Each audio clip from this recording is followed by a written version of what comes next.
Hi guys, sorry it's been a while since my last Fiero restoration. So yeah, clearly it's been a while, but I promise that in this video I will get a lot done considering it's only part 3 of the video.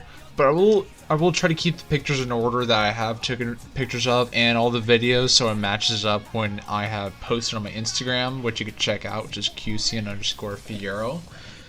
So let's get started to see how good the other engine is, because a lot of that is quite a bit of a mystery, and including to me, because I'm not sure exactly how long it's been ran and how many miles it has. But the only thing I know is that it's rebuilt and it's another Fiero engine. So let's take a little peek at that. Alright, so with this other engine, I took one of the valve covers off, looked at the rockers. It's pretty clean overall, and there's no buildup or anything. Nothing serious that concerned me. Just some slight minor surface rust. Took one of the heads off to take a little peek, and I'm gonna replace the head gaskets. It's clearly been ran for a little while, so I got that cleaned up right there. And then so I tracked down the other engine again just to see what happened to the TPS sensor. I think that's been what's going on. So tried seeing if that's the issue. Swapped out another one. Here's some other pictures of the car, just because I like it.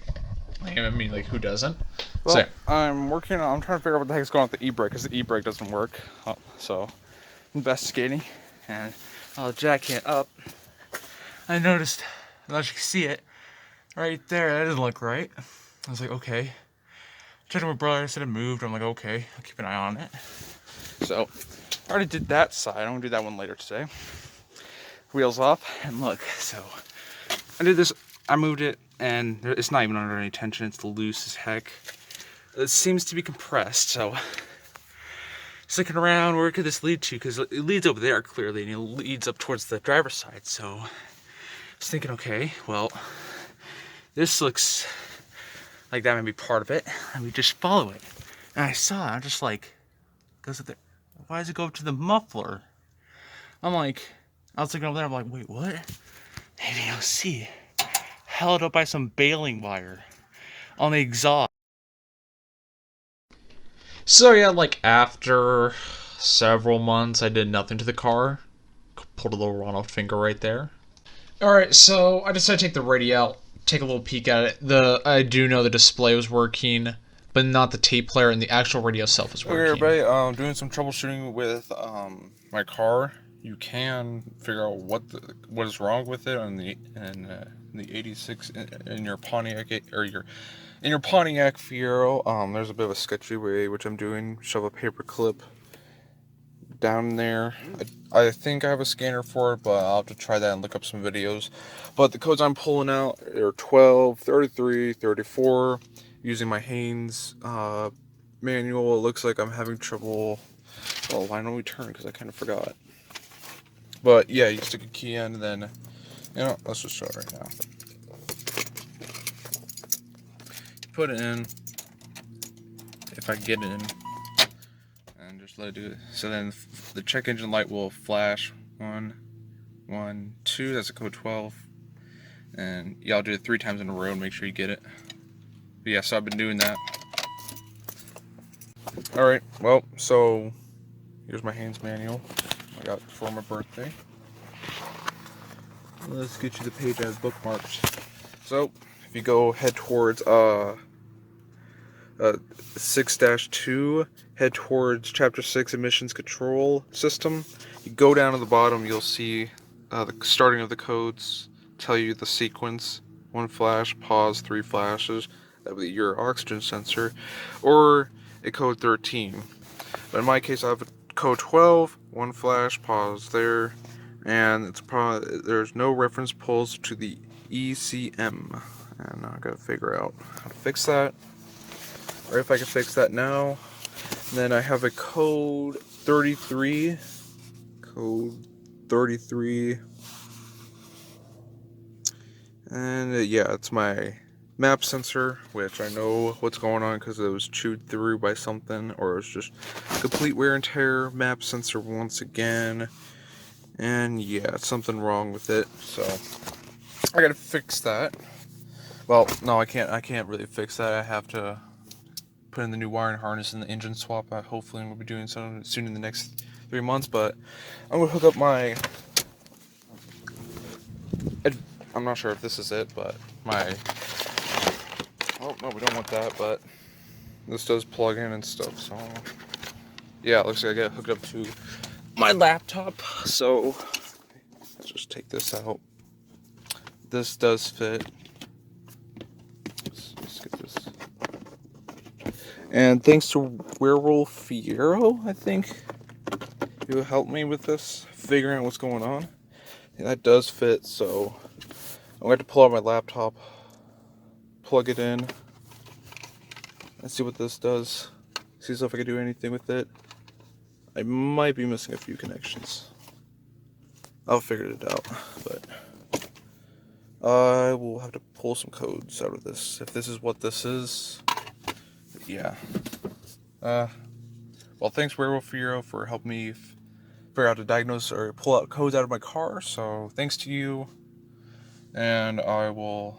This does help figuring out what's wrong with my engine not running, but this engine is not going to be in here for much longer. Hopefully, well, it is going to be out, but it's hopefully sometime soon. All right, bye. So after figuring out what was wrong and took a little look, some wires are chewed up, so I decided to fix that very badly. Alright, let's see what happens. After fixing the map sensor, or connecting the wires back, I am starting to think it's a faulty map sensor. But I'm going to show you what it does. It will start for a very split second and it just dies down instantly. I'll show you what it does. And the only time it'll stay somewhat running is when you press on the gas. I'll show you what it does normally. That's what it does, and then you have to press on the gas to keep it going.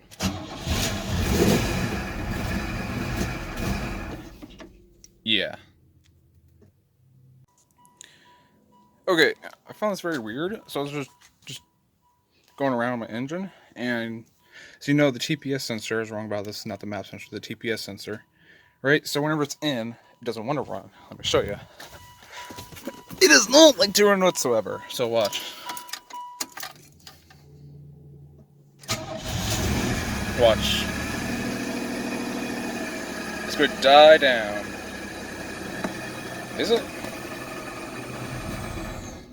Yeah, see? It wants to die down.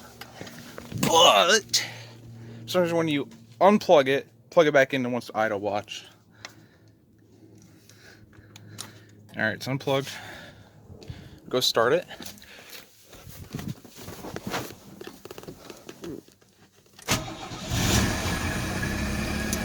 It wants to go up.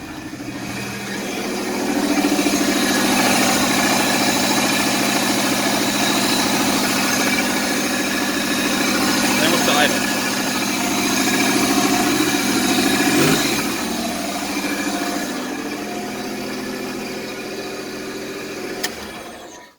I don't know, I don't get that. That's just weird. So it does run. I probably burnt myself a little bit because that was pretty hot back there. Alright, but yeah. Alright, that's weird. So I decided to check up at the front of the car to see what's going on.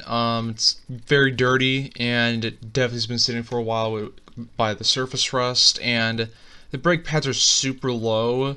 This makes me to lead the original owner didn't maintain it very well, and this will trickle down around the series, which you'll see. Well, okay, I'm inspecting the front end of the car, because I've done the back end several times, and I think these shocks are bad. I think. Yeah, then look at all this. All this is just dirt. Okay. Look, what?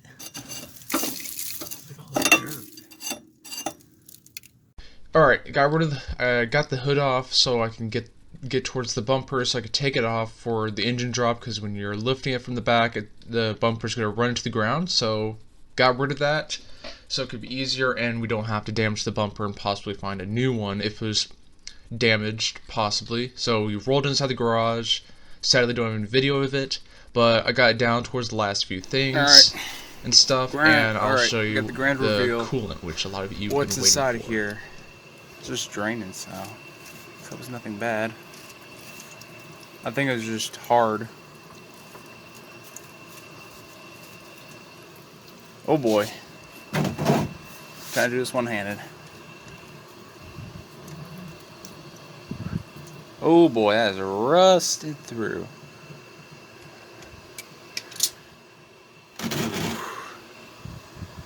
Yeah, I'm not sure you can see that. It's kind of rusted. Oh yeah, it sure do. Let me put the phone down.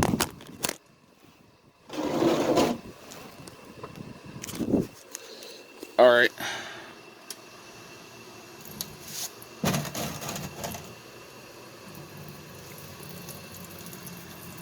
That sure don't look good. That's orange.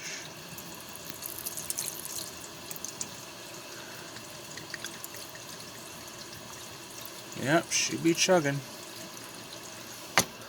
Should probably drag the front end up and then just have it drain down. That's what I should have done. Instead of doing the front end. God, that was awful.